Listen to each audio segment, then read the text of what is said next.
Welcome এখন ডব্লিউবিএইচআরবি staff nurse grade 2 marks দেখা যাচ্ছে। যারা জিএনএম ক্যান্ডিডেট রয়েছে তারা তাদের মার্কস দেখতে পাবে। জেনারেল মার্কস, র মার্কস এবং নর্মালাইজেশন হয়ে কতটা বেড়েছে সেটাও দেখতে পাবে। তো এটা দেখার জন্য আমরা একটি লিঙ্ক ডিসক্রিপশনে দিয়ে রাখছি, সেটা থেকে ফলো করে নিতে পারো। তো এখানে রেজিস্ট্রেশন নাম্বারটা আমাদের যেটা অ্যাপ্লিকেশন ফর্মে রয়েছে সেই রেজিস্ট্রেশন নাম্বারটা বসাতে হবে। নেক্সট আমাদেরকে একটি পাসওয়ার্ড বসাতে হবে। পাসওয়ার্ডটা আমরা এখানে বসিয়ে নিচ্ছি যেটা রয়েছে।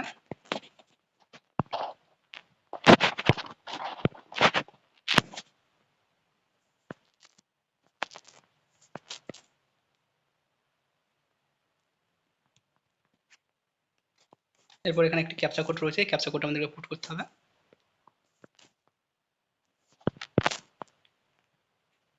নেক্সট আমরা লগইন অপশনে ক্লিক করে নেব। লগইন অপশনে ক্লিক করলে আমাদের এই ধরনের একটি পেজ ওপেন হবে।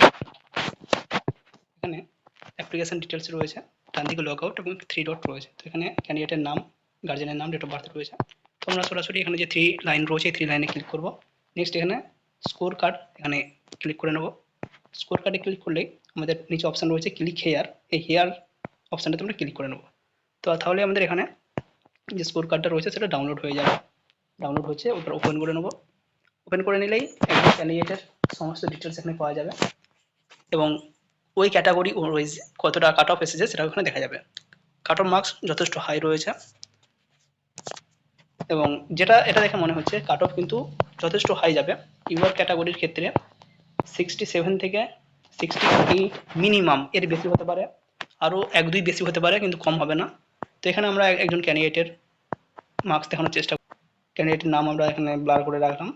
র মার্কস 100-র মধ্যে পেয়েছে 60, প্রোরেটেড মার্কস 85-এর মধ্যে পেয়েছে 51, তো নর্মালাইজড স্কোর তার হয়েছে 53.12 এবং যেটা কাট অফ মার্কস রয়েছে ওই ক্যাটাগরির তার কাট অফ রয়েছে 44.12, অর্থাৎ যারা 44.12 পেয়েছিল তারা এখানে ইন্টারভিউর জন্য ডাক পেয়েছিল। তো এটা এখানে সার্চ করে নিতে পারবো।